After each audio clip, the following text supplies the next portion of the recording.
Hello there, ladies and gentlemen. This is Barely Qualified with me, Morgan.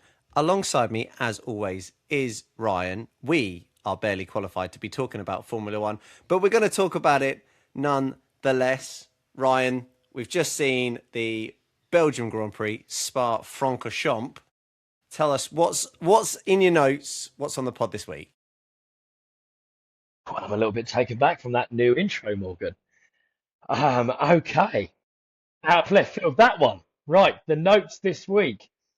We've got Craig Slater, running style. Let's discuss that. Okay. Russell. Oh, Russell. Lewis, penalty, harsh. Lewis, mechanic, takeout. Pax with big gaps.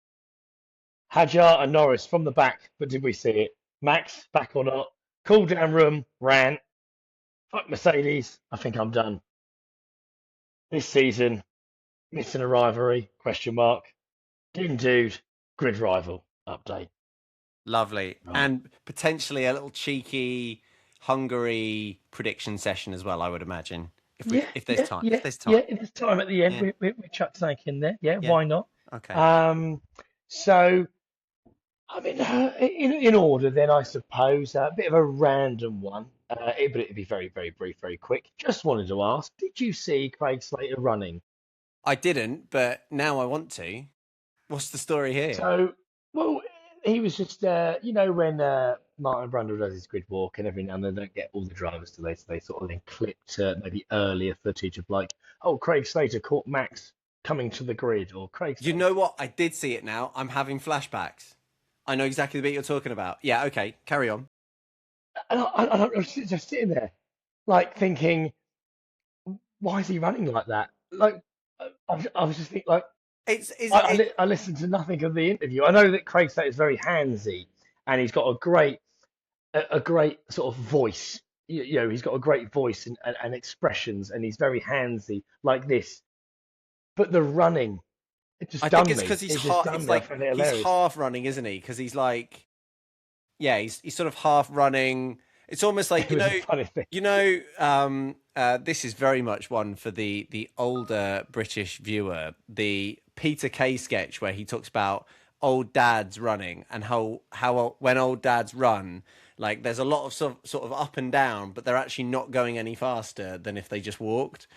Right. It's a very funny Peter Kay sketch. So yeah, it does give me those vibes definitely. Yeah. Oh, there was a few things like that though this week, and I'm pretty sure that Naomi was doing an interview with Kimi, and they were walking up a flight of stairs, and then they eventually stopped the interview at the bogs at the pisser, and like literally Kimmy's just stood there, and I can't concentrate.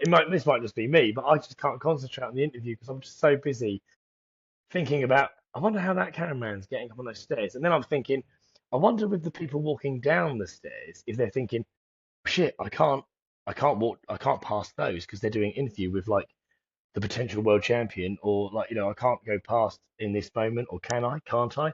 And then eventually they get to the top, and they're like in this, and it also very unglamorous. It sort of like made me think that when you get all the grid walk and you get the interviews like in the paddock, um, in a variety of places on the track, in with the crowd. Not that you get many of them, but with the crowd, with the backdrop of the crowd. But then to get an interview with you walking up a stairs that can only look like my secondary school staircase, and then end up in front of a toilet where you can literally see the urinals. And I'm sitting there thinking, if a bloke just walks out of that urinal doing his zip up and he hasn't quite done it yet, what is going to happen here? Like so they had some real random like It's Craig not Slater like they running and yeah, it's not like they don't have lots of opportunities to talk to the drivers. I always quite find it quite funny when Martin tries to shove a microphone under a driver's and he's like, feeling good or whatever. And it's like, but if you've been watching the build up, typically you've been watching an hour and a half of build up. yeah, yeah, And you yeah, know yeah. what? Like, there's so much like opportunity to do media things. Like, they're not really telling you anything new, or No. that you I haven't mean, I really. mean, Did did we you? need Naomi following him to the bogs? Like, was that the moment Well, where he wasn't Kimmy was going to going the to box. tell us something? He was going to the press conference, but they No, just sure, stopped outside the yeah, bogs, sure. and I don't know why they. I mean, I suppose they weren't I mean, thinking about the bogs. he's It literally was just, he's literally going to a press conference. Like, can we not ask him a question in there? Like, why? Anyway, yeah, it was just random. And there there we was a go. few things Bit like of that. fun. I mean, you had, did you see Martin Brundle's the build up to the race when they did the piece about Martin Brundle's grid walk behind the scenes? Yes. So, like, I was a bit disappointed with some of this stuff, Morgan, because, like, I thought, like, I got it in one hand, I was like, oh, this would be interesting. I can't wait to see that. And then on the other hand, once I saw it, I was like, oh, oh, right. Um, so you're just constantly told, oh, there's a guy going ahead of Martin, constantly saying, yeah, Martin needs a word. Martin needs a word. He's going to come to you in a second. Can he get a word? And so there's a guy going ahead of him, which it kind of means that it's not Martin's random grid walk anymore, is it? It's Well, he still Martin's does random his grid walk with he a still guy does his going ahead. he still does his random person, and I think he loses He that person does. quite a lot. And he definitely didn't used to Yeah. have that person, right? I remember when No. they did an anniversary version of it, and he talked about that this was probably a couple of years ago now, and he sort of explained how when they first did the grid walk, like the camera had a cable, so they literally had to like manage the cable as well as obviously now it's all wireless. Yeah, So they yeah. sort of talked about that. That seemed a lot more kind of fun. And you're right, like it does it to a certain degree. Like you don't want it to be too polished. The whole point of it No, is that it it's sort of not took polished. the beauty away a little bit for me. Yeah. Um, it took the beauty away a little bit for me. So I was a It's bit, like when they yeah, it's like when they point out where the wires are in the Matrix, and you're a bit like, "Ugh, if now all yeah, I can yeah, see is yeah. that Neo is clearly hanging onto a wire. You Yeah. know, No, you don't want to know. You leave don't me want to be. see I don't it. want to know. I don't want to know. Don't let me No, know. no. Right. Anyway, clearing up a couple of those things around the everything other than the race. Into the race then. Straight away, obviously the biggest talking point. I mean, it has to be said, the race itself, I didn't think it was great. Um, I mean, Personally, it certainly wasn't a classic, and there was a no. little threat of rain, which of course is what Spa is sort of brilliant for, Teased us, as long as teased it us. doesn't absolutely hammer it down, and we end up with only 3 laps behind the safety car or whatever it is. Yeah. Um, so that sort of teased us, and I sort of thought, oh, there could be some really interesting things happening here. But you're right, Well, we did have a few. There were a few excellent, actually, possibly even like those clips that you go back to years and years from now on Instagram or your social media of choice, like for example, Kimi Räikkönen going through the cloud of smoke at the top of Eau Rouge, Radion, and just like full beansing it through there, very iconic, right? And you watch it all those years later. There were a few of those moments in this Grand Prix, but yeah, as a GP itself, I would say, yeah, it wasn't a brilliant one, but it certainly had enough going on. and I mean, I don't know if it's because I've been to a festival this weekend or it's because but I am getting, as discussed, I'm getting a bit frustrated here, Morgan. We will get into this now because what I've done is I've moved fuck Mercedes up the list, but underneath Russell, old Russell. So first off, there was obviously Russell being taken out by Lewis, or you know, leaving it a bit too late coming in, and it just being a racing incident. Um, and then I want to go on to, we might as well then cover Mercedes straight after that and keep this all together. So Russell obviously is, what do I talk about first? The actual incident. Well, he's going up the straight, obviously, and he's mentioned that he's losing straight line speed, which last race, Toto came on the radio and made the bloke look like a total prick by saying, no, you're not.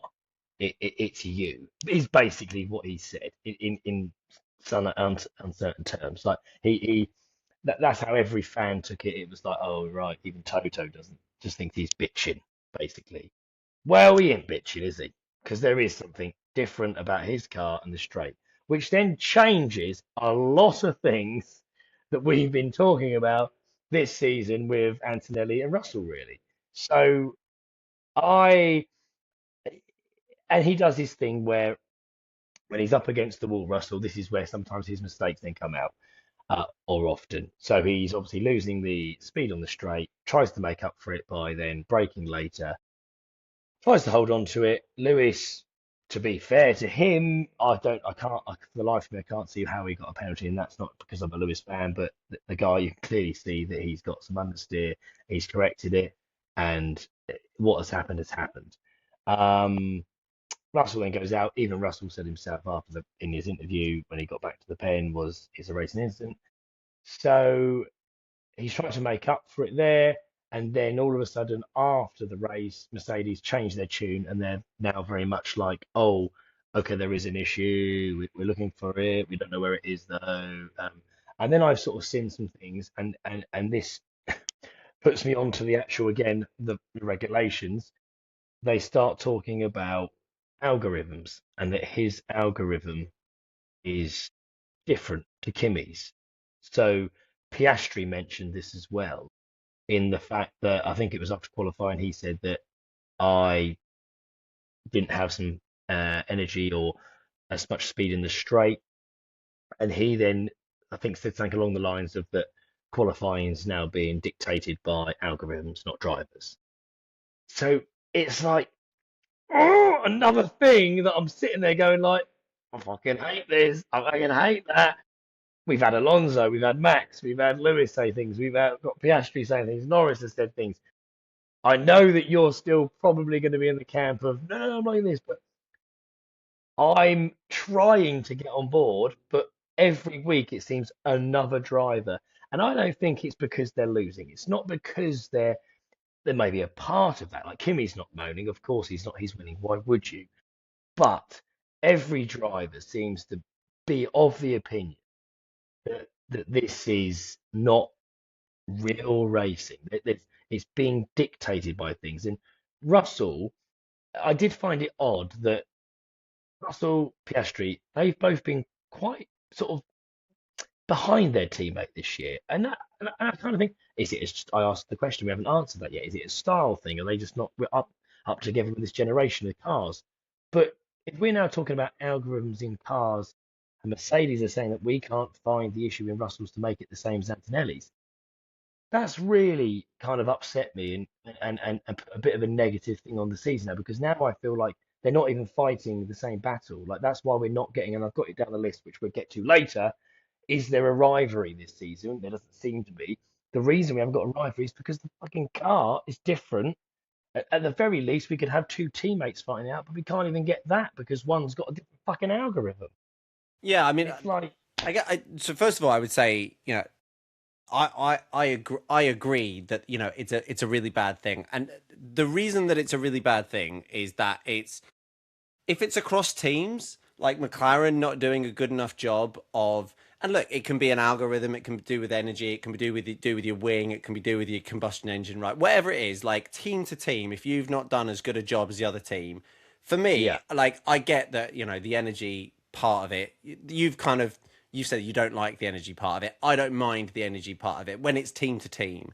If it's an intra-team thing, again, we've seen it plenty of times where a driver might not like their chassis, or it turns out they've got like a crack in it or something, or they feel like, like we've seen it Leclerc versus Hamilton with the brakes, for example. That's like an intra-team thing where it's like, they've not quite got the same kit.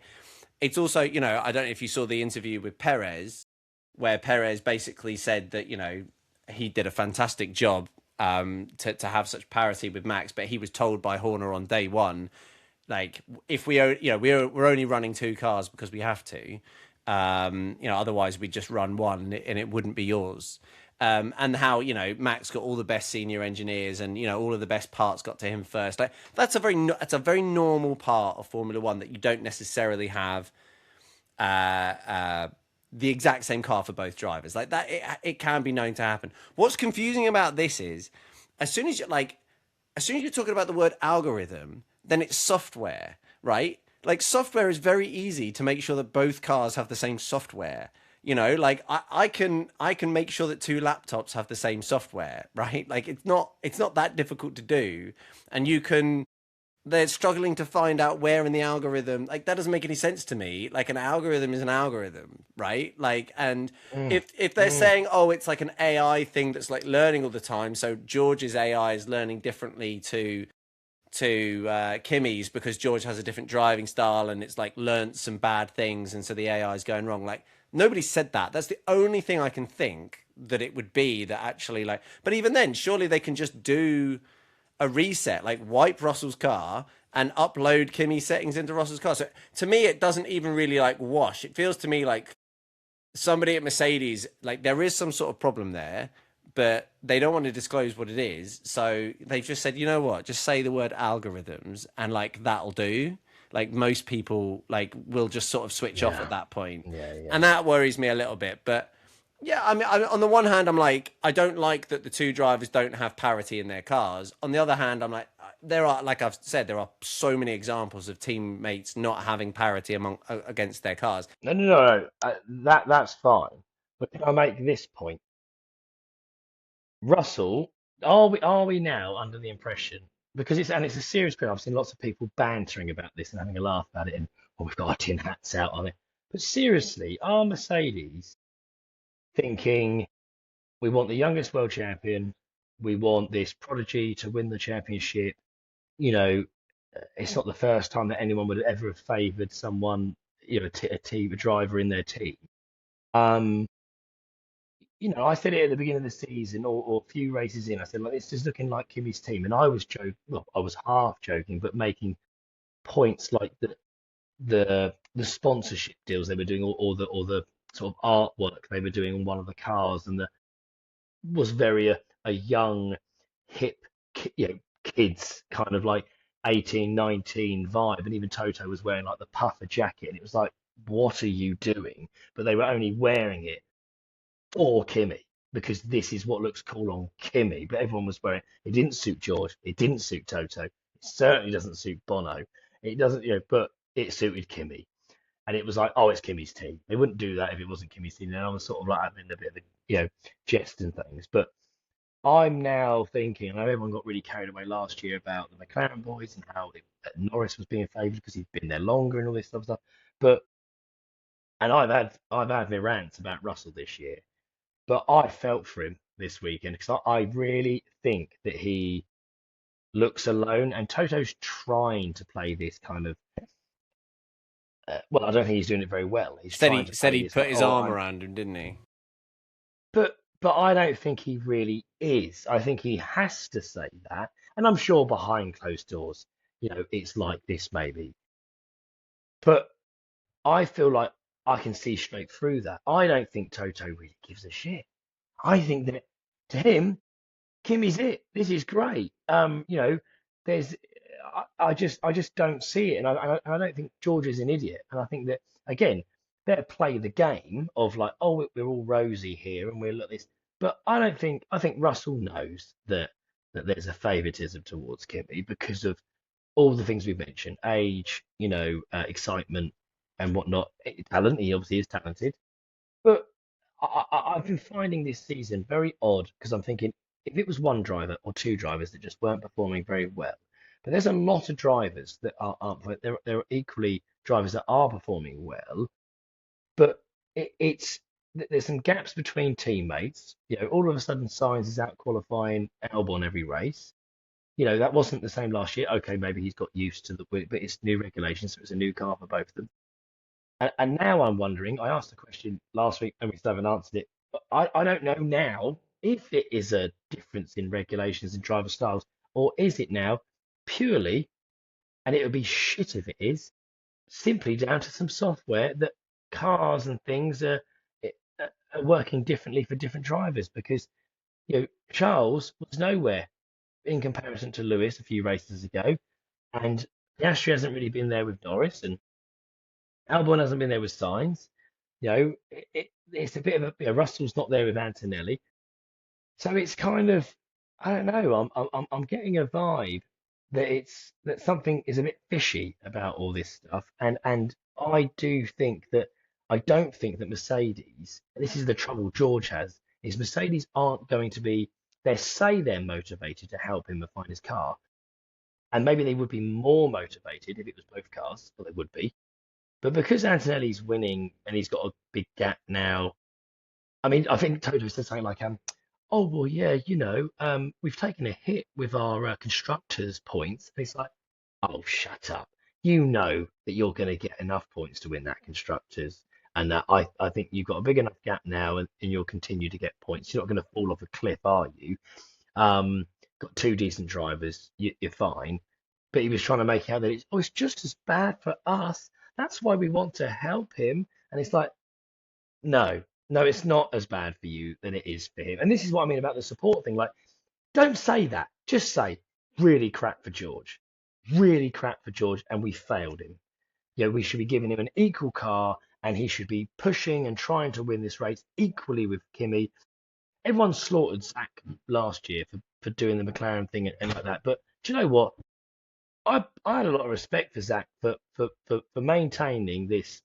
I'm equal, I'm equal, I'm equal, I'm equal. Toto's saying he's equal, but we all kind of know he's not being. Whereas with Zach, I personally didn't think that Zach was like that. I saw him defending and doing things for both drivers. It's an interesting one. I will take the point. First of all, I don't think there's a case. Look, Kimi has been better over the season, and actually Kimi's lead went all the way down to 25 points, didn't it? Which so you could say, given what's happened to Kimi in recent races with his, unreliability and not picking up points, you could say that probably Spa wasn't the place to show entire favouritism to just one of your drivers. I will accept that. I think there is a lot of, even if it's unconscious, I think you're right. I think it even might be quite conscious, but I think there is a lot of unconscious bias there. You know, look, George getting the hump and deciding I don't want to do this anymore because I'm not the number one driver. Is that the worst thing in the world that happens to Mercedes? No. He clearly is ready to win a world championship. And maybe, if he doesn't have a teammate to really push him all the way, the Mercedes is bloody brilliant as a car. So, the first one's always the hardest, right? And once he wins a world championship, he'll be full of confidence. So you could understand there are so many reasons why a Toto Wolff might want Kimi to might subconsciously want it. And I think that there is something going on there. But I personally am not of the conspiracy theory type. There's lots of explainable reasons for some of the other things you said. In my personal opinion, Sainz is just a better driver than Albon. Albon's been in the Williams for a long time. Sainz came in, basically was on parity with him for a season in his first season at a team. Showed signs of being, better. Showed Carlos signs of being better than Albon last season, and I think just this season he's proving that once he's there, he's a better driver. With the I'm not saying that the other drivers teams are. I'm saying that's more of the software thing. That's more of the regulations that's annoying me. No conspiracies with Williams going on with Albon and Sainz for that. That was more based on the Mercedes because of obviously who Kimi is. I think that Mercedes, that's the kind of favoritism thing going on, and are they as motivated as what they could be to sort that software algorithm thing out for George? If Kimi keeps winning, it doesn't matter, does it? Like if all of a sudden the Ferrari boys and the McLaren boys show up and then Mercedes are finishing fifth and sixth, um, then they might be a little bit more motivated to get Russell up together because they're going to need him getting the points again for the constructors. But I just can't see that happening. But it's a question. Let's just see how that plays out. But the vibe I'm getting so far, we're nearly halfway through the season. The vibe is yes, I do think that Kimi has been doing really well, and we've been up and down that roller coaster from the beginning. He needs to prove himself. Oh my God, he's just proved himself. Blah blah blah blah. And we've sort of both of us have been up and down with Kimi, and I think we've now got a bit of egg on our face, and we've said yes, looks like the guy's the real deal. Especially his mentality of keeping a level head. He's had a variety of races, won in variety of styles, so all good. What I will say, and I've just moved it up the list because I think this flows nicely, is I had on my list this season missing a rivalry. So this plays into this as well, is what you just said about Kimi not doing anything, and he can only do what he can do, and he can only obviously win. I think he said something like he's holding off his teammate or fighting off the. But we've had some races, and I'll be careful how I say this. I'm now trying to remember every race, and I could end up with like an idiot here. But as I was watching that race, I was also trying to think about past races. But it seems to me like he's had a couple of Canada. He was having a nice battle with George, so that was going on. Um, he chased down Charles in this race, so he is coming back into it. I just wonder, he does have the best car. He even has the best car in the Mercedes. Is there a bit of a lack of rivalry because George isn't up there with him? Like last season, the McLaren boys had a rivalry, and then Max joined them, and it was like, okay, this is really exciting. Um, you thought it was Oscars, then you thought it was Lando's, then you thought Max was coming and he was going to take it because he'd just come from so far behind, he had the momentum, and then Norris got over the line. This season, it's been Russell wins the first race, Albie's the favourite, Kimi wins every race, and up until Lewis then wins the race, which was then a great highlight. Oh, the Ferrari boys are here. Then wins the race or doesn't win it, or then wins the race, then Leclerc wins the race, and then we're back to now Kimi winning this race. But but weirdly, as weird as that is, that we've had four race winners, we I don't, and maybe because we've had three others than Kimi, I don't see like, I don't see them go, oh, Lewis and Kimi, there's a rival there. Max and Kimi, there's a rival there. George and Kimi, there's a rival there. It's not a rival. It's basically if you could, which one's not going to finish is the rivalry.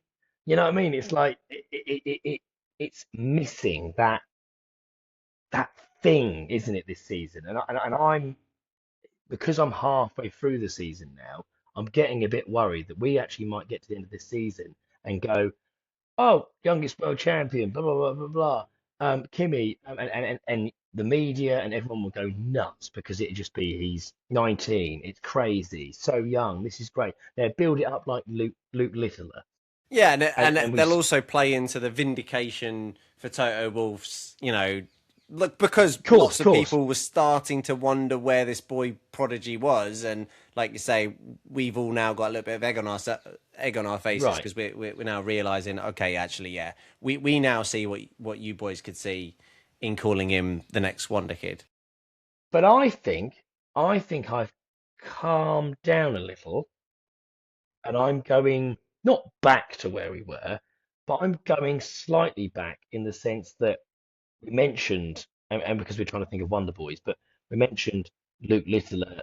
When he burst onto the scene, he was taking on, the greats and inform people in darts and beating them consistently, and had has since he's come on had an unbelievable career.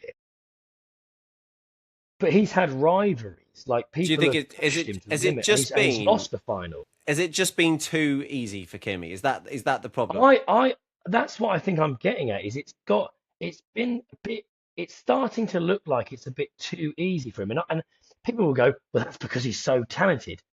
But I don't know about that. I don't think that all of a sudden all these drivers just drop off. Now look, the Ferrari boys are pushing it. They're really pushing it as hard as they can. And if their car just isn't good enough, their car isn't good enough. The McLaren boys are teasing us here and there, but they're not in it. Max again is teasing us here and there. And yeah, but if you gave Max a Mercedes, I think that Max kicks Kimi's ass, and I think that's what bothers me.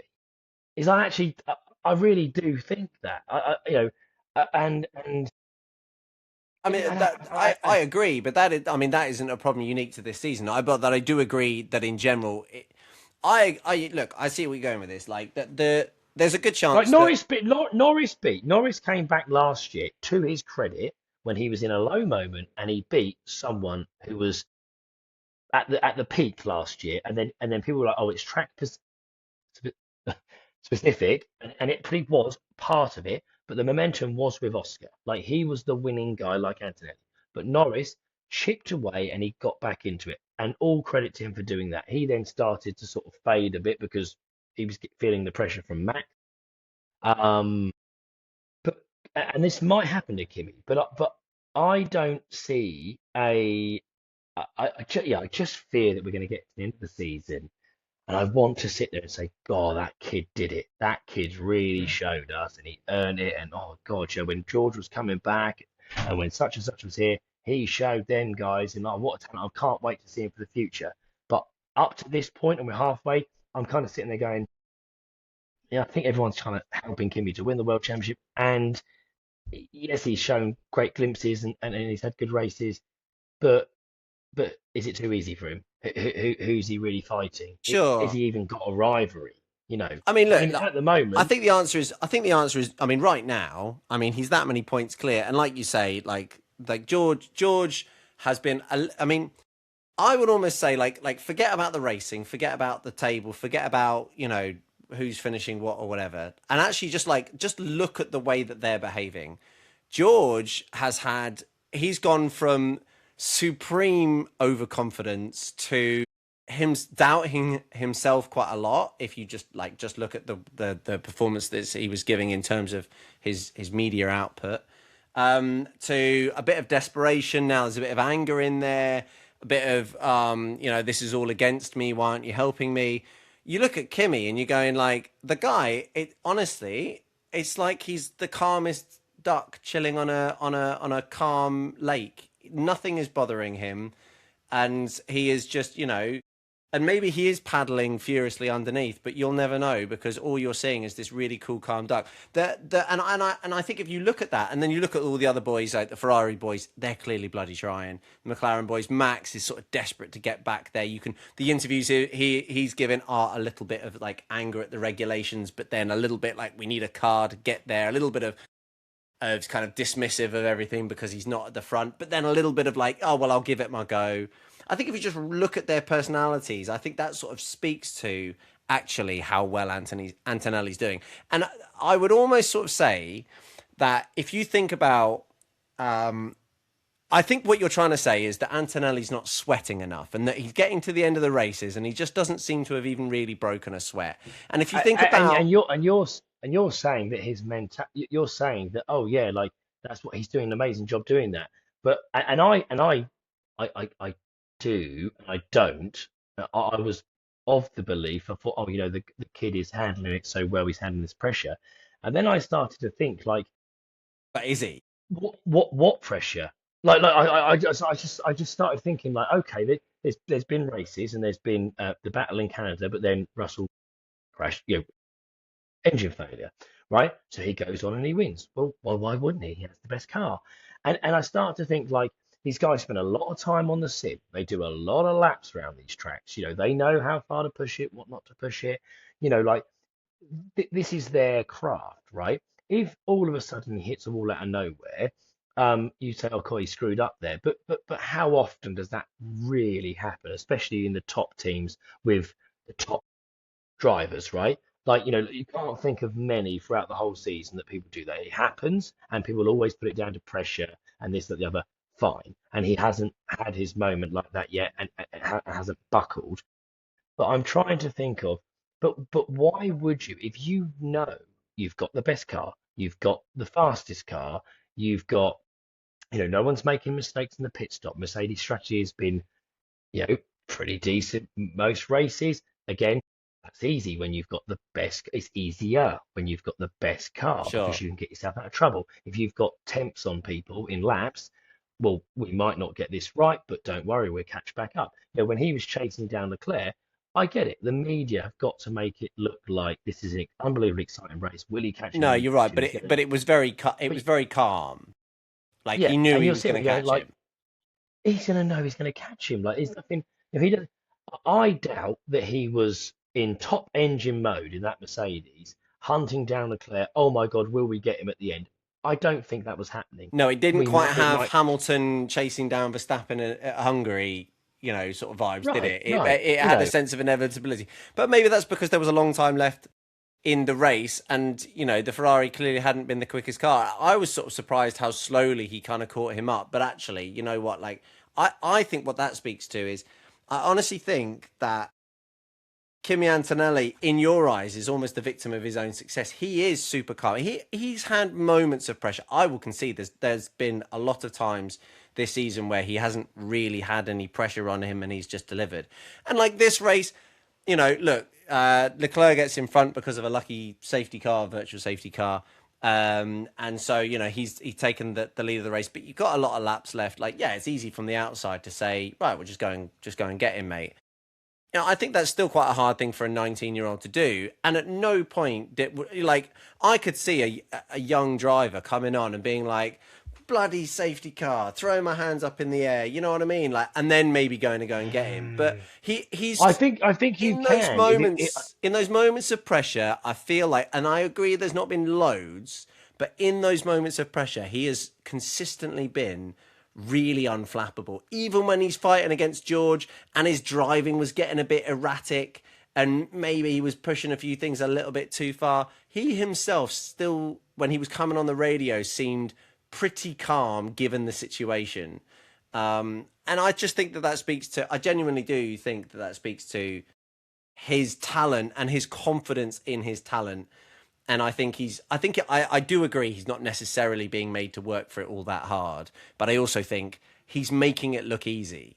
And it up to this point, if this was the end of the season, and so the first, what, we're now 10 races in, 10, yeah, 10 races, I I've lost think. Yeah, count, but yeah. sure, yeah. So we're roughly 10 races in, or something like that, right? If the next 10, 12, whatever races there is left is is the same, do you think you honestly get to the end of the season and you say, oh, like, I mean, that's not going to be, it's not going to be a classic season, is it? Um, and I think it could be a character thing. Like, the guy is young as well. He's very friendly, like kid-like kind of chap.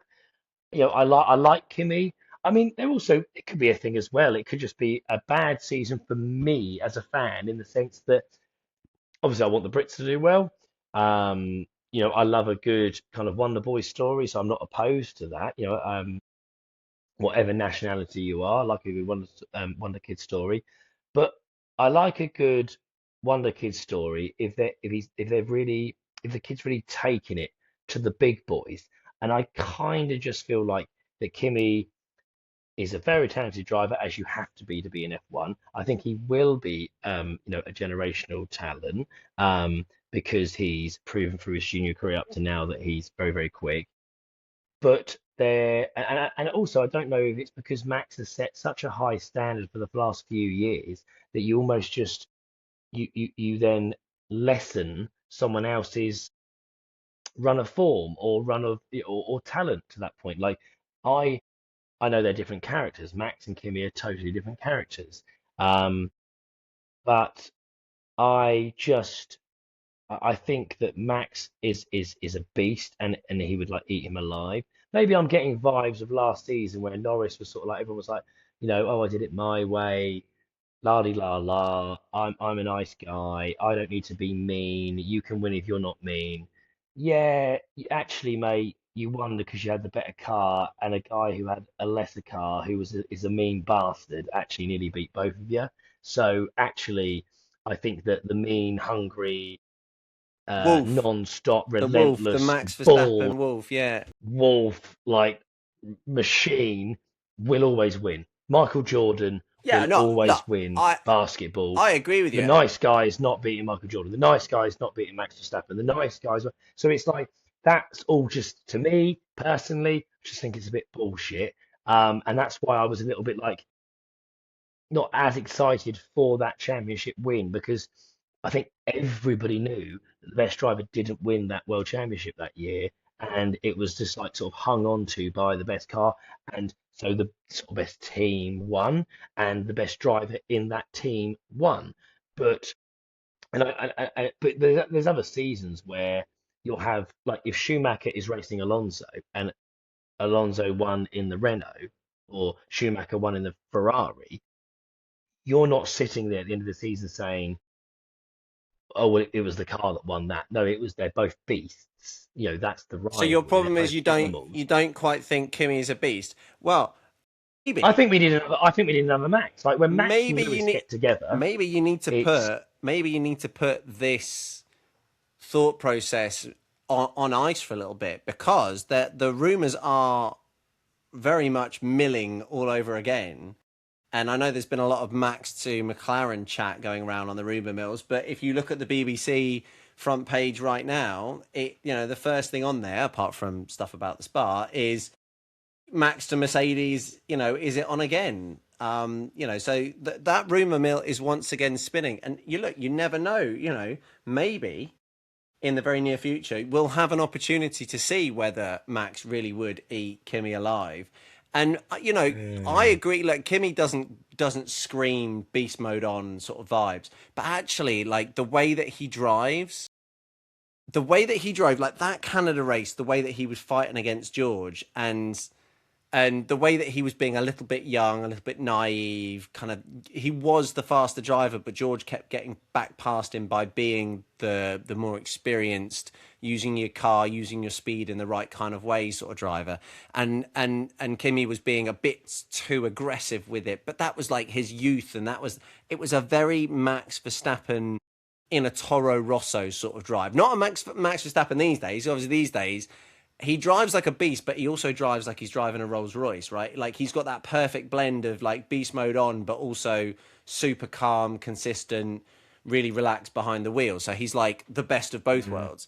Kimi, I think, is doesn't quite. He's a bit more raw than that, but I think there's elements of a beast there. But there's also elements of that.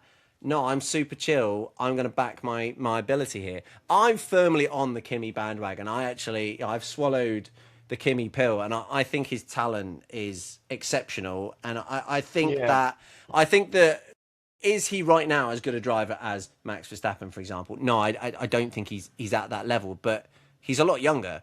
And I think that does he have the capability of getting there? I can now see what Toto and everybody who was calling him the boy wonder, I can now see what they're seeing, and I think that beast mode can't look. If he wins this world championship, maybe you'll see beast mode turn on next season, and because the confidence that I brings mean, that. the trouble is, I don't think it helps that he's obviously like the youngest on the grid, and all these drivers aren't just suddenly going to disappear, go nowhere. So it could just, saying that Max, he grew into that beast mode, didn't he? But I suppose a lot of the drivers are similar age to Max, so maybe we'll get to mid 25s. Some of these drivers would have left, and Kimi will look like beast Kimi potentially. Yeah, you've definitely swallowed the pill. For me, I think I have just calmed down and I've taken a step back a little bit and I'm trying to I'm not sitting on the fence. I'm just trying to kind of actually look at the bigger picture here. Um, and again, all these different elements don't really help. And it could simply come down to the fact that, and I don't want people to think like, oh, what you're talking about, you don't know nothing, you're crazy. As I'll say again, That's it true. could be, and yeah, maybe it could be that I'm getting very confused, and it actually is just the fact that it just turns out that my type of sportsman is a Michael Jordan, a Max Verstappen, um, you know, kind of like that. My favorite tennis player years ago was Leighton Hewitt. Just a bulldog fighter, Yeah, know exactly what you're talking about there. annoy people. Would push it right to the You boundaries probably and just quite enjoyed that Argentina performance against Spain then, because I mean, now we're really getting into cross sport metaphors, but yeah, I mean, God, well, that was a real bulldog well, sort of performance. I haven't actually seen it, but I've heard a lot about it. But Oh, it well, there you sounds go. like maybe they took it one step Bit too too far. far. Went over the line, especially Yeah, after the full yeah. time whistle. But yeah. Michael Jordan, like he's not playing dirty in the sense that he it's that thing of knowing you're the best, going out there and doing it, and kind of then letting your opponent also know that you are the best and that Beating them in the locker you will never room. yield, kind of thing. Beating them in the locker Yeah, room. Yeah. yeah. United used to do it when they go out on the pitch. The way they used to hold themselves, Their whole character is based around that. Max's character is completely based around the fact that he is a relentless racing machine. That, and as much as I love Lewis, I know that that mentality will probably beat that mentality 9 times out of 10. Um, but in our discussion that we had many weeks ago, why I think who we think the greatest is, there's just a couple of things that for me are missing. Max goes to Mercedes. Kimi Antonelli wins the World Championship this year and is as talented as you say he is, and we do all this. And Max then beats him and things. He's only going then up in my expectation because now he's got a teammate who is also a world champion. And things like this, if he goes to McLaren, he's got Norris as a world champion there. He's then up against another fellow world champion. So there's all of that. But I mean, that's probably another discussion. Also, that probably continue and bubble throughout the season. And what I'd like to do on one of the pods in the summer break is basically to do like a school report for the Yeah, teams and the drivers, yeah, and that'd be basically fun. go through. And I think that more of this discussion will come up in that pod. But yeah, so back to the race then. So we've got Lewis penalty. So obviously on with the Russell mark. I thought it was a briefly, I suppose, on this. I thought it was harsh. I thought I think everybody it thought it was. was harsh. I'm not sure we need to go over this too much. I think I think Russell gave him space. I think Hamilton gave him space. Russell could be a bit more to the left. Hamilton could be a bit more to the right. It's a first lap incident. I think the only thing I would say, I'm not necessarily agreeing with George's sort of, well, I shouldn't have been there. It was my battery that put me there. I agree that that's true, but I still think you have to take a little bit of blame for then, yes, maybe you shouldn't have been in that position. You should have been further around the corner, and therefore there's no chance of you hitting Hamilton. But being as that's where you were in the corner, you could have given him a little bit more room. But I agree, it's a racing incident. I thought it was harsh. And it's interesting on the other one that everyone's sort of comparing it to, like why did Hamilton get a penalty but not Leclerc? I mean, I don't think Hamilton should have got a penalty. Leclerc, why did Leclerc not get a penalty? I sort of agree with the marshals on this one. In that I think there's a little bit of track that Piastri could have gone onto, slash a little bit of curb that he could have gone onto to avoid the collision. I think, like, by the letter of the law, like Martin Brundle always likes to say, the rule should really be leave a car's width plus a little bit. And I think Leclerc Yeah, literally left a car's width and not a millimetre yeah, more. And Piastri didn't quite use all of that width, and therefore they made contact. So it's one of those, like, again, I can see why they didn't give him a penalty on it. But the fact that they'd given Hamilton a penalty, it seemed a little bit ludicrous that, for me, the Leclerc one is more of a penalty than the Hamilton Russell one. yeah. So If you're gonna give it seemed Hamilton a bit one, you probably got to backwards. give Charles one. Yeah, yeah, yeah, yeah, And yeah, it was a yeah. I it was agree. a I big agree. shame. The Hamilton penalty was a big shame because, I mean, you talk about your domino effects, as George Russell likes to talk about. Your domino effect of Hamilton was, if he doesn't have the 5 seconds, then they don't have to wait the 5 seconds in the pit stop. Maybe the guy changes his wing without the confusion. Seems weird that he was more confused even though they had more time, but maybe because they had more Yeah, time, he yeah. got Strange. all very strange. He ends up running the guy over, but like, yeah, like maybe that doesn't happen if he doesn't have the penalty. So it was a bit of a shame, sort of ruined Hamilton's race. That being said, I didn't have Hamilton in my grid rivals, so I was sort of okay with it from a selfish grid rivals perspective. But Yeah, I thought yeah, it did rob us of a little bit of fun in the race ultimately. And really, apart from those kind of first lap incidents, there was only one really fantastic part of the race, and we had to watch it in bloody picture in picture on a tiny little bit on the side of our screen as yeah. opposed to watching it in Colapinto. full.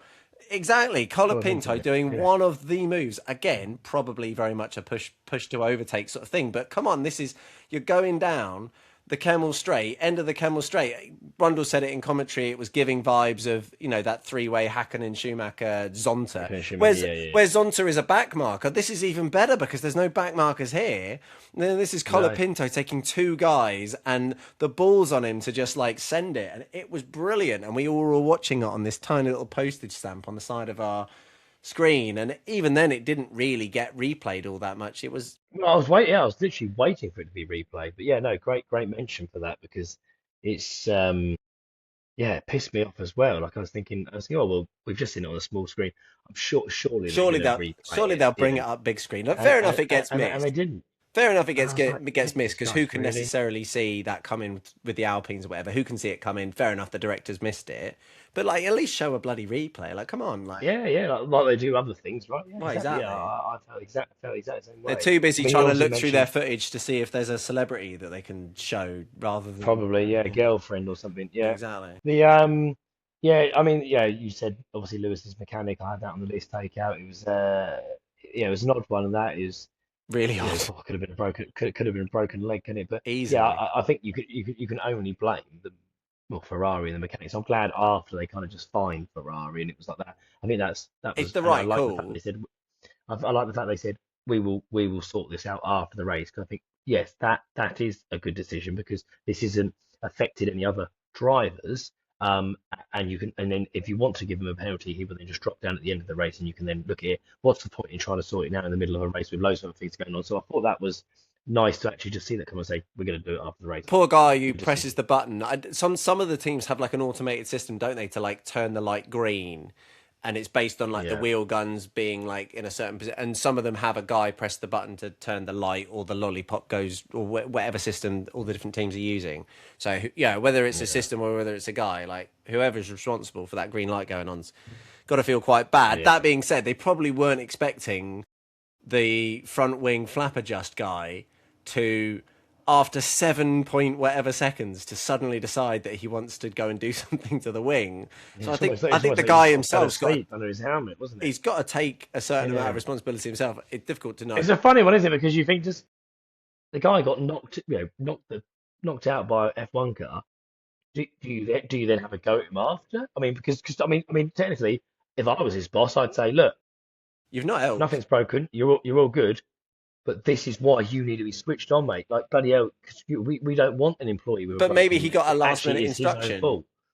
But it also seems bizarre to So that me. yeah, so it depends on that, But doesn't it it? You know, seems I you know, can't imagine that he would have got a last minute instruction because, and they would, they talked no, about this in no, commentary. It's a well known fact that when you move from compound A to compound B, that yeah, you give you it a adjust wing the wing. adjust to suit the new Yeah, tire. yeah. So I don't know, It just was funny. It was sort of funny on the radio with Hamilton after, because obviously he asked how he was and all this. And he goes, "So, did we get the wing adjust?" And they were like, "No, no." you ran him Then over, and he mate. was like, "So no wing adjust on these tires?" And he was like, "Confirm, a no, a no." And then he was like, "That was my race over then. Thank you very much." And it was like, but it was, yeah. So I'm sure that whole radio would have been quite funny to listen to if we really got a snippet. Um, Yeah, so what I will say on the penalty for Hamilton though is it's just another thing. I'm just waiting to have, and maybe it's just me thinking now because we've had a few things, but we keep saying that we every week there seems to be something else going on with the FIA that they haven't got right. That it's Yeah, like it's just you've totally it's now this, and it's like little it's like things they just a sort of chip away. Yeah, controversy, yeah. and now maybe they of course they did they give harsh penalties in the past and previous seasons, previous races. But I think it's because it's every week there's something at the moment that They now could do even the things they could do with Hungary just being like really like a controversy clean free. weekend. Yeah, they could do with it. Yeah, Yeah, because it's getting a little bit like, God, you know, get your act together, man. Like yeah. Jesus Christ, like it's so not a penalty. Like, of course, why wouldn't it be a penalty this season? You're absolutely shit at your job. So, Even the Leclerc one, yeah, which that I said that I could see why they wouldn't give a penalty, but it was more of a penalty than the Hamilton one. The reasoning I've given is not their reasoning. Their reasoning was that Piastri was never wheel to wheel alongside him, so therefore isn't entitled to space. It's like, yeah, but it's in the braking zone and it's on a straight, and like where's Piastri supposed to go? If Leclerc can't be shutting the door in the braking zone when he's got a drive on the outside of him. The whole like, oh, he didn't have his wheels level. Like for me, I thought they got it just about right, but for the wrong reason. So even there, I feel like I'm not filled with confidence that they're going to get no. And you future know things what? right. If even if they didn't give Lewis a penalty, I don't even know if I'd be screaming that Charles should. You know, if Lewis never got his penalty and then that happened, and then obviously Charles and Piastri happened, I don't think I'm sitting there going like, "Oh my God, you've got to give Charles a penalty." I'd also maybe look at that and just say, "Yeah, they're really fighting." Like I want to see that. I don't want to disencourage Charles from being ultra defensive. Yeah. I liked that Or move. Like indeed, he had Piastri shoving his nose you up the know, outside to sort of see if he can yeah, maybe yeah, scare yeah, yeah. Leclerc into outbraking himself or something, you know? Yeah. So I want to see that. I don't want drivers to be scared off with penalties for those. So I would just be happy that there was, because I'm pretty sure that was the only penalties, wasn't it? Yeah. Lewis's was the only penalty in the whole race. So we could have had a race, no penalties, and I would have been happy with all that. Not a problem. Yeah. Um, But there we go. yeah, strange one. Strange one. But okay, next in the notes then. So packs with big gaps. I I thought it's worth mentioning. Maybe it's not. I don't know. I looked at it and I thought when I looked at this race, you had like the first sort of like six or seven, I think, and then there was like, in fact, I'll get it up. Yeah, I mean, Uh, whilst you're getting it up, I will. So yeah, the first seven. I mean, they were covered by 24 seconds. Kimi didn't drive away from Charles at the end, so at least that kind of kept it quite nice. A little bit of a gap back to Max, a little bit of a gap back to Lewis. That's fairly normal for Spa and Formula One, without any rain or whatever. There was a nice little yeah, battle between Bortoleto and Lindblad. Bortoleto got quite lucky with the safety car. Lindblad kind of got screwed but they were on their his own, way. weren't they? So it was like But they were it was then on then their yeah, own. Borto and Limbo on their There own. was a nice Colapinto Gasly fight that carried on after the Lawson and Hulkenberg. then Lawson and Hulkenberg, but it was quite sort of So they two were all by fairly two close. really, and some quite big gaps And in then between at after the end. Hulkenberg, another massive gap. Um, and obviously down to Bottas and another massive gap. So it's a bit of a funny one. Like you normally see like big gaps, but I don't remember seeing that this season I mean, as many. Spa's always Maybe gonna there's a give you big big gap. gaps because it's such a long track and it's such a But as many packs though, like as many packs as that. I mean, we've literally got one, two, three, four, five, six packs yeah. No, you're right. out of 19 drivers that finished. Yeah. It's quite a lot, isn't it? No, it is. It is. You know. And actually, just whilst we're looking at this, and like I know it's happened all season, but Fernando Alonso finishing on his own lap. What is he doing there? Like I know that it's like that is the season that we're having. But every time I see his name down there, I'm just like, it makes me sad because obviously I love him as a driver, and we've kind of covered that. It just makes me sad. It just makes me wonder when Yeah, we've it's got ridiculous. Hungary coming, and supposedly this B spec car, they're now like downplaying the crap out of it and saying, oh, maybe it won't be ready for Hungary, so maybe it won't be. I don't know. This B spec car sounds like it's actually going to be a bit of an A and a half if you can have a halfway between A and B. I just not sure that Fernando, bless him, is going to even get onto the same lap as any other car unless his teammate happens to be able to finish a race for once, which I don't know when the last time Lance Stroll finished a race was. But yeah. And it's just awful. The Anyway, we'll Athens move. are We'll just move on. I just atrocious. Yeah. honestly just makes me sad every time I see it. Ugh. Oh yeah, yeah, too right. I mean, you want him again up there, trying to mix it with the big boys, and again, I want more. I mean, it's weird to call Max Alonso a Max S character because technically Max would be a Alonso S character, but I want more of those characters up the top to really be like pushing and sort of like bringing that kind of old school mentality and mixing it with these youngsters and things. Yeah, I want to see Alonso racing Kimi yeah, Antonelli. you do. You know, Yeah, it's yeah, it's a shame. it's a The shame. okay, so I've got here Hajar and Norris from the back, but we didn't see it. I think I've seen some comments as well, agreeing with that statement. Really, like strange. Like literally, when I was watching the race, I was Yeah, thinking to myself because I was very very tired from my festival, so I was thinking, am I just not switched in as much? you know, I'm pretty you sure know what? Like, I'm not absolutely. seeing any Hajar overtakes, and he's come from the bloody back Well, you know what to really get like to there. And epitomized when do this for they me? happen? What epitomized this for me was, first of all, I think that it wasn't Ted in the pit lane, was it? It was Karoon. Karun in the pit lane this week got confused because like the strategy seemed to be from the beginning that Hadjar, having done the one lap on the mediums and then got back on the hards, that he was going to go hards to the end of the race, right? Like that was like the game plan. Yeah. Like Karun had obviously not noticed that Hadjar had come in during the VSC, or at least had forgotten, because he was talking like, oh, but Hadjar's been on those hard tyres for ages. Let me look how long he's been on them. Oh, he's only been on them for a little bit of time. Oh, that's right. He must have come in under the VSC. And then a few laps later, like, again, they were talking about Hadjar and they were like, yeah, but Hadjar's been, Martin was like, oh, and Hadjar's been on those tyres for, 11 laps. Wait, what? And like they were confused. Like the commentary, both the pit lane guy and the commentary guy are confused as to what strategy Hadjar's on. Such has his complete lack of exposure to us as an audience has been. Like I've never seen Crazy. I've never seen directors ignore a driver more than they did with Hadjar, and to a certain extent Norris. And really, like the story there is like, yeah, Hadjar got, they got the strategy right in that they always pitted under a VSC, and Norris, they got the strategy wrong. Probably were doing a bit of goal hanging for a safety car or a VSC, and it never came. But Norris started 13th. Hadjar started at the back, and Hadjar bloody beats him in the race. I mean, it's quite a great story. If only we'd been across it even slightly. I just feel like the race would have been more exciting having sort of seen that.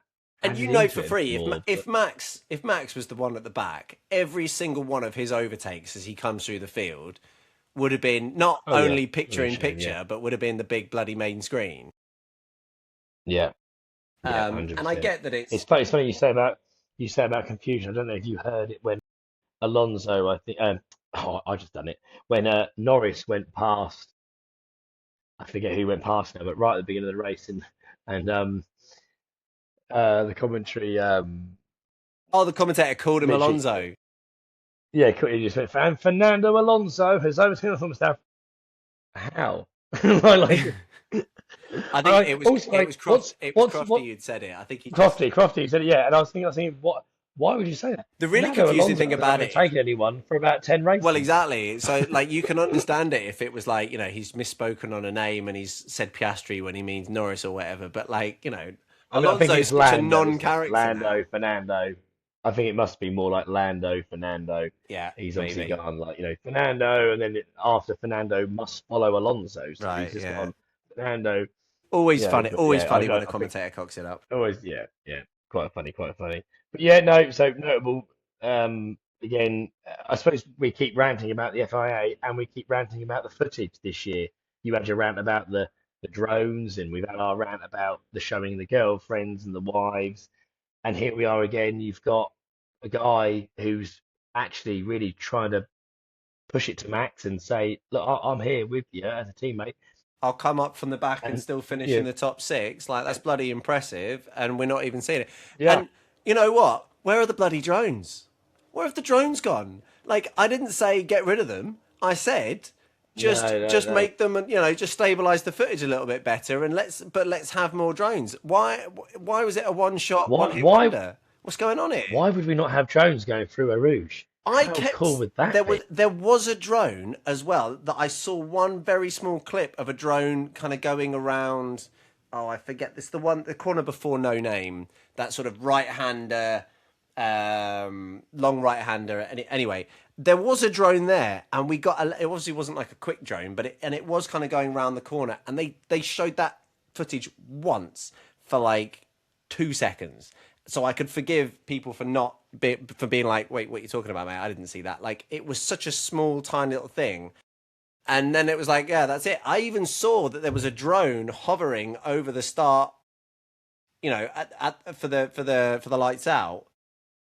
There were drones there. We just never saw any footage from them. So I was very confused. Yeah, anyway, shame. Enough about that. But you're right. There's a common theme there that they've got to do better in terms of the race director, the TV director has got to do better. Yeah. They need to have a bit of a get fire up their arse. I think on their summer break, I think they need to look back and like see what the fans are saying about Can they this get a stuff and be fan in like, the okay, room? Because they clearly can't be a fan. They must be like a PR person who hasn't got a clue. In fact, you know what it reminds me of? When I used to work at Amazon, there was a guy who was in charge of the marketing for All or Nothing Manchester City, and the guy had never watched a football match in his life. Like, and he actually asked me. He's like, "We're putting out this thing, and it says like, we're calling them like 100 points and 100 whatever." He's like, "Do I have to write like 100 Premier League points, or will people know?" And I was like, "How is the guy who's in charge of the marketing for this TV show? How can they not? How can they be so utterly disconnected? And like, who's put them? Who's uh, put them? Who's put this guy in charge of this program that just they have useless. absolutely no passion about?" And as a fan, you're thinking like, no, there's no way they would have a TV director who isn't a fan of Formula One at least a little bit. But after that experience, I realized, like, yeah, no, they'll just put whoever in charge of it, and so why can't they get something? Clearly, the person's not a fan, because if they were a fan, they wouldn't be spending all this time looking at bloody Charles Leclerc's misses, when what they should be doing is showing Isaac Hadjar coming through the field and actually doing some overtakes.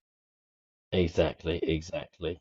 The I mean, what would segue? I've just switched another note around. What would segue quite nicely onto this actually would be my rant about the cool down room because this plays in nicely to like what they are showing and just what they're bloody doing. It's like I honestly, and I want to say this in the nicest possible way, okay, to the King of Belgium, right?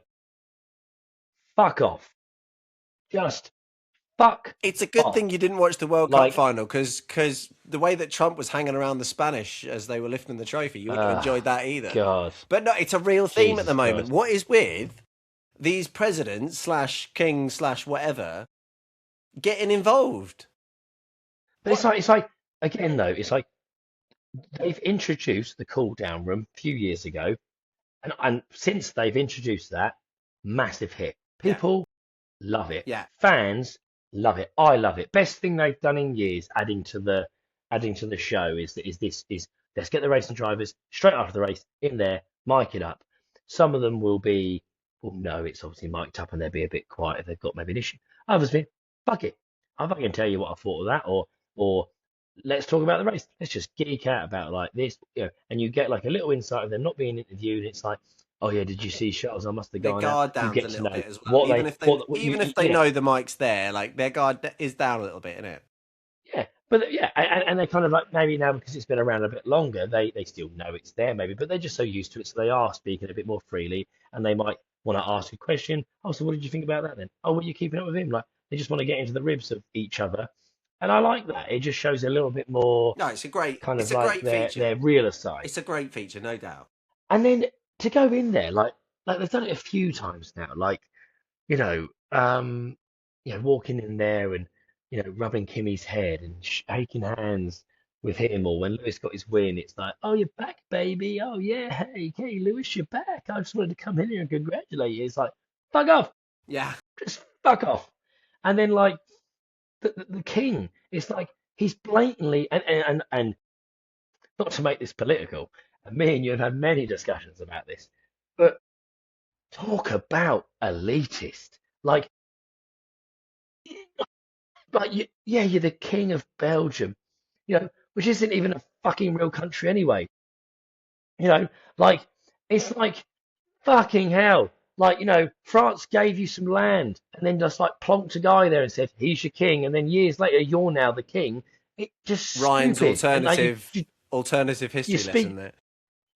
you speak two different languages, half and half, because you were mixed between two countries. It's fucking stupid. Anyway, the fact that you have blatantly said to the president of the FIA, so can you get me in there then? Get me in the room with the boys. Get me in there. You know, Max is on. And I he's think it's half more like half Belgium. Get me in there. I think it really does. It genuinely, this is a problem across lots of sorts. Like I said, like Donald Trump trying to crash And things, and Gianni normal Infantino, people hate it. and Gianni Infantino being at every single match and being shown like on TV, a good lingering shot so that everyone can see him. And it's like, Like Corrupt bastard. it's like no one cares, but it's I think it's become this thing now that like the very very kind of top most wealthy or powerful individuals feel like they are totally like everyone wants to see them, you know. We'll have a break there.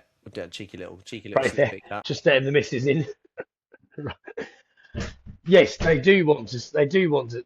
Like they're acting like they want to see them. They don't want to see them. No, but they almost Um, like. I wonder. Whether, I think generally, I think they probably know that people aren't that asked about seeing them. They're just like, I'm going to make this about me. I mean, like you say, I think isn't I'm that with you. narcissism? I'm with you. Like, I'm with you. Get the King of Belgium. All kings should be banned from the cool down room. yeah. Other But like, I mean, title equivalents also. they're gonna sit there and go, "Oh, how can we say no to the King of Belgium?"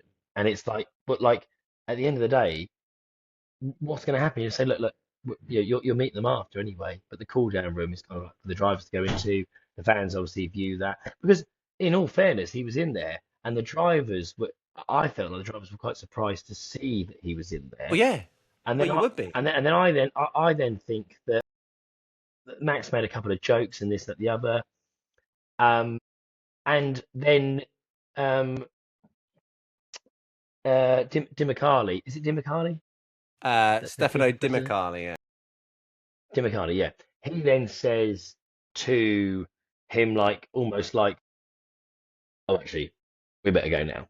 Come on, let's go. You've had your 2 minutes. Let's Honestly, go." Because the guy didn't really say the anything. the vibe feel between that and Gianni Infantino trying to get Trump off the stage, like that, it was like great synergy between the two sports. Honestly, brilliant. Oh, cringe. Absolute cringe. Like I say, piss off. Right. So yeah, cool down room rant over. Right. I switched that around with Max back or not. I think that was quite, it was just a bit of a question, really brief one. Like, obviously, we've heard about the Red Bull. He sort of seems to have calmed down now and been like, oh, well, look, it is what it is. We'll see when we get back into it. But again, great drive by Max, and he's doing what he can do. And like, again, he's one of those drivers you can't say that even when the car's not that great, he will always finish where the car should be. Like the car should probably and maybe shouldn't finish where it did, and he'll always finish it in where it should be, or maybe one position above. Agreed. That's actually I don't think. I think if you're talking about the best talent, most talented, when we were talking about that, in our pod about the most talented drivers and ranking them, like those ones at the top are those drivers who you feel like they achieve something, they achieve the very maximum that the car can achieve to the point where it feels as a viewer that actually they're doing more than the car can achieve, which obviously isn't possible. They are doing what the car can achieve, but it feels like they're doing something almost kind of other like Superhuman. superhuman to do that. Alonso's had that ability, Hamilton has that ability, and Max is absolutely dripping in that ability. And yeah, I agree. I think at the moment he's really delivering, and actually I think that really does speak to two things. Number one, how good of a job is Isaac Hadjar doing? But number two, how good of a job is Isaac Hadjar continuing to do? I think he's basically motivated Max to be like, come on Max, I'm on your bloody coattails here. And Max is going like, all right, okay, yeah, I'll get the bit between my teeth. And I think Max is driving as well now as probably he's ever driven. Just he doesn't quite have the car to showcase it. But Isaac's still Yeah, there or thereabouts. I mean, look, he started at the back of the he is. grid. Yeah, He got a little bit it'd lucky, be obviously, with the interesting. VSC, but he's only finished. I'm just looking counting it up here. He finished 12 seconds behind Max in a race Yeah, that yeah, didn't yeah. have a proper safety car, having started from the back of the grid. And yeah, okay, a bit of strategy, etc., etc. But like, that's a bloody good effort. Oh yeah, yeah, absolute. Fair play to Hadjar. He's having a very good season, and he's sort of somewhat cooled down that talk of the Red Bull second seat 100%. Yeah, to the point Red where Bull, they're not even showing it on the TV anymore. yeah, Red Bull needed that. A quick mention actually to um oh, bloody hell, the name's lost me now. Red Bull Red Bull CEO, The Rebel CEO, Max's boss, Max's boss. what, Lauren Meckies? Laura's Mackies. He impressed me this weekend actually. The way he was answering the questions with the media about Max and things and saying like, we're And I loved his response when they said, and this is what I'm saying about mentality. This is what I like, is when he said, "You keep asking me, Max is a winner. We're winners. We're winners. Red Bull are winners." And I thought, yeah, Yeah, you are.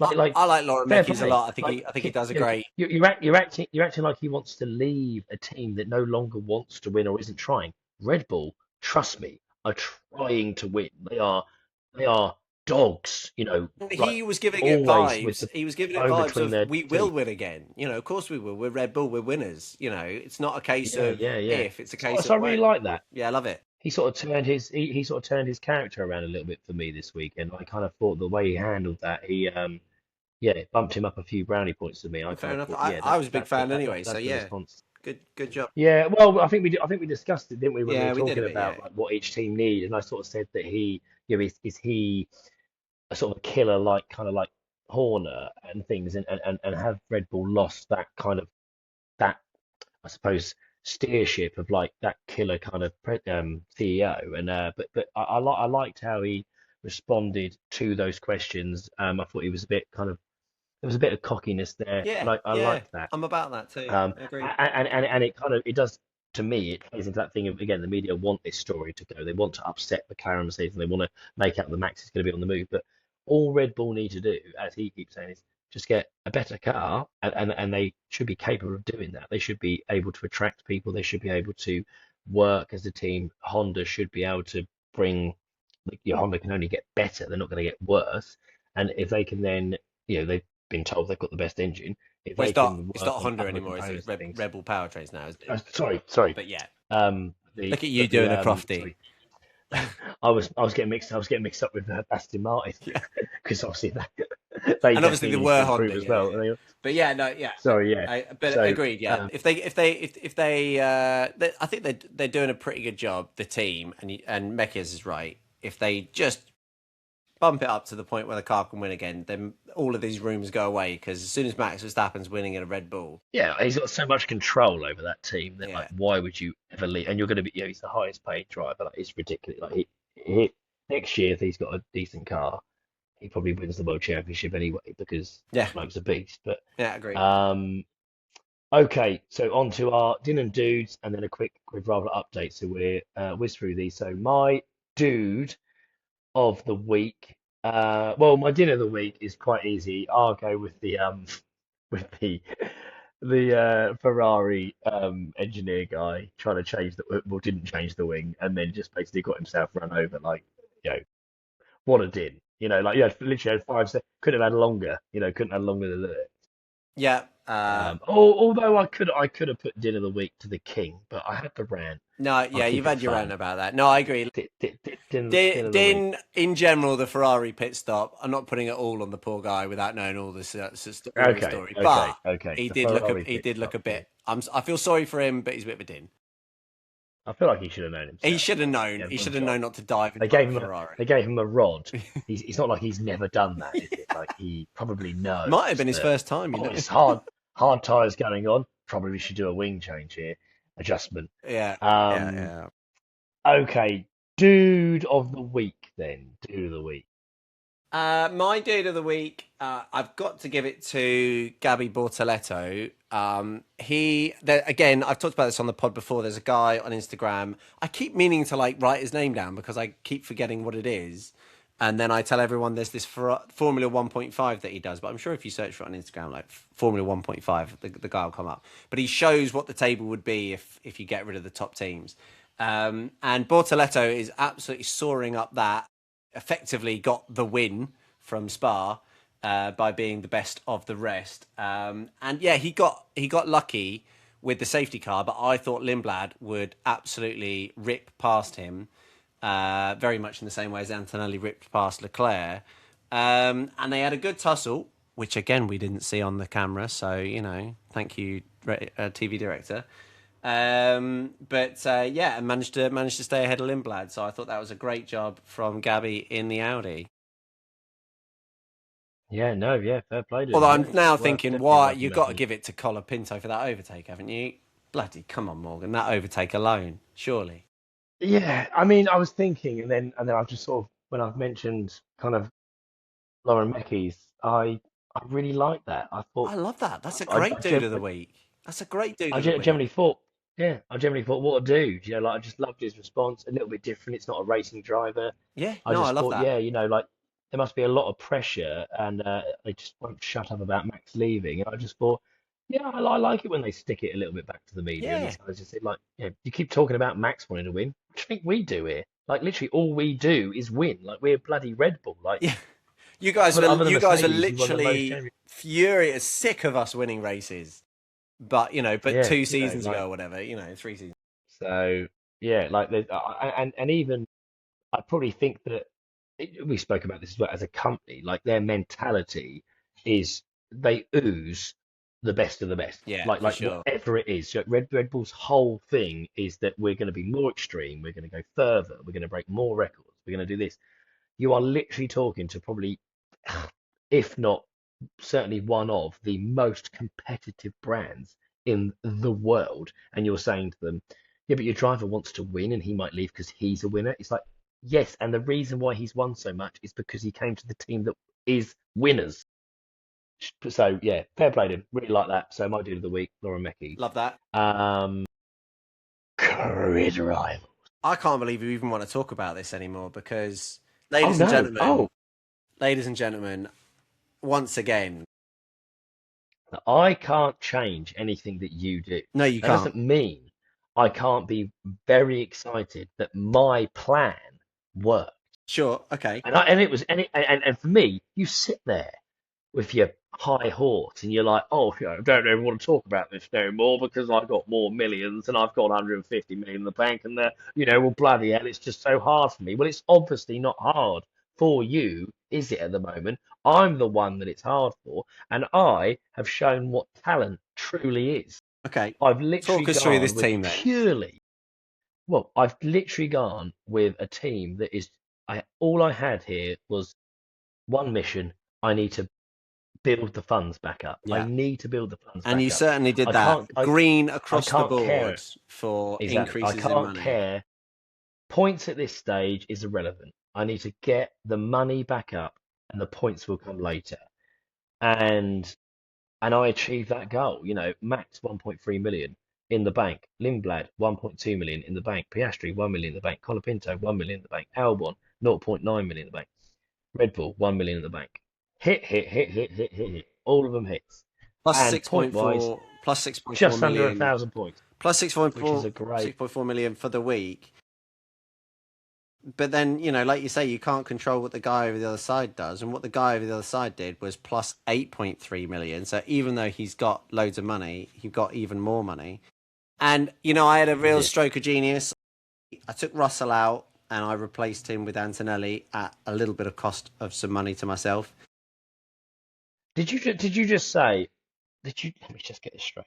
I took Russell With out your and put 150 Antonelli million, in. with your 150 million, you've just told me you had a stroke of genius by taking out the guy that's not really finishing many races to put in the guy that wins every race, and you think that's a stroke of genius. Well, the other thing that I did was, Red Bull was clever because you Red saw Bull what was I saw. clever. You knew that they would, Max didn't finish last race. You knew they would make money if the two Red Bulls are in the top, around kind of like top eight. They did. They made money. Simple as that. Piastri picked him over Norris. He was last year's winner. Clever, clever. Well, They Norris did had make him the money. grid penalty, so that kind of made it a bit of a no-brainer. Course. And yeah, if it wasn't for Hamilton's kind of late comeback, where it looked like he was not going to do anything, and then he managed to get Oscar at the end, I had the top four drivers were all in my team, and then I had Lindblad and Red Bull, which Yeah, I mean, Lindblad, to be fair, is he's the in one. all fairness, is the He's the only only star option. driver that you can He have is. because he's the only one. What a season he's having! What a season And he's we won't be able having! to have him. Next week, next week we won't be able to have him if he has another good week because he'll then go above 18 million, and then it gets interesting because then you've got to start picking an Audi driver or an Alpine driver and all of a sudden you're thinking, well, hang on, who else is going to get those points? Maybe who's going to finish the highest out of those? Well, Maybe like there's like six indeed. drivers or whatever. And listener, you can't just So stick a Lawson in because Lawson's actually more expensive exactly, than Lindblad. exactly. So yeah, So yes, you did have a very, very good week, but to be fair, that is expected. You have got an unbelievable amount of money. What was impressive is you made even more money, which was good. But it's not over yet. I'm fighting here. so I've got to build the gaps that fund up. the gaps listener is in team value 29.9 million is the gap between us. And then in points, I'm on 10,071, Ryan 8,892. So didn't lose too many points this weekend, but it's still, it's even more over 1,000 now. I can't be bothered to do the math in my head, but a significant. But if we say that we're halfway through the season, if I have the same half as you've had, and you have the That's same what half as George I Russell had, needs to tell himself. And if it's good enough for George, it's good enough for you. A quick look at the global thing, since that's really my competition now. I'm now inside the top 1,000, 924th in the world. The leader is a guy called Shim, who has a little less than 800 points more than me. So I'm really closing that gap on the leaders. Maybe I can get myself in the top 500 by the end of the season. The way take things are going. take your eyes off me at your peril, Yeah. Morgan. Okay. Okay? You're talking about leaders of the whole global thing, right? We're 10 races in. Calm down, right? All your money can just go. It's but All that is one. You're one first corner away from losing 8 million. right. You know? Yeah. Well, All I right. mean, I made more than 8 million this week. So some would say that would be okay, Okay. but anyway, all right. And if We, and we can go ahead. we can move on. That was probably everything that was on your list. So, do we have time for a very Yep. quick Hungary preview? We just do a really quick top three and a rando top 10. Yeah. Go on then. Top three then for Hungary. Top three for Hungary. I think Ferrari are going to be on it. I think Hungary's going to suit the crap out of their car, and I Agree. think I Agree. think Lewis he was on it. He's had a little bit of a dip, not entirely been his fault, I wouldn't have said. So I'm going to back Lewis to come back and do it again. I think Charles, much as he's had his confidence boost, I think he is still a little bit struggling with like the brakes and all of that. So I'm going to back Lewis to win it. I'm going to put Kimi second. I'm going to put Leclerc third, and I'm going to put Russell fourth. Poor old Georgie boy, in my opinion, he's not going to get any better news from this coming weekend. Your top three, Ryan. Right. Okay. I'm going. It's going to be pretty boring. I'm going Hamilton for the win. I'm going to back my man. I'm then going to. I was going to put Kimi second and then Charles third, but do you know what? I think it's going to be close between Charles and Hamilton. So to be different, I'll go Hamilton, Leclerc, Antonelli. There we go. So same top three, Um, but slightly different order. yeah. And I did steal that one a little bit from you. Come on, then you do your random top 10. I tell you what, whoever you pick, I'll pick someone different. I think random top 10. So, do you know what? I will go with Hulkenberg.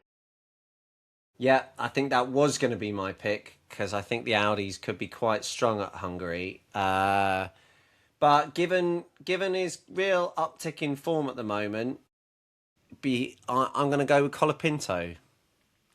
He can do it 2 weeks in a row. He got 10th this week, so why not do it again? Excuse the dog. Okay. No, fair play. The dog obviously agrees. The The dog dog obviously very agrees. much concurring. Terrific. All right. Well, that's Right. great. Well, Okay, then, mate. Well, we'll look forward to that then, won't we? we look forward to the Hungarian Grand Prix this weekend. Hungary can be a bit of a tricky circuit. The Monaco of not being Monaco. Hungary not normally filled with overtakes, but given the yo-yoing that we have this season, maybe we'll have a half-decent Hungarian Grand Prix. Hey, look, hopefully the AI and the algorithm will give us a good race. Come on, What can we algorithm, say? sort us out. Yeah. Lovely. Thank you very much for listening all this Yeah. way, listener/viewer, depending on how you're consuming this podcast. We'll see you in the next one. Enjoy the Hungarian Grand Prix. But for this week, it's bye-bye for now.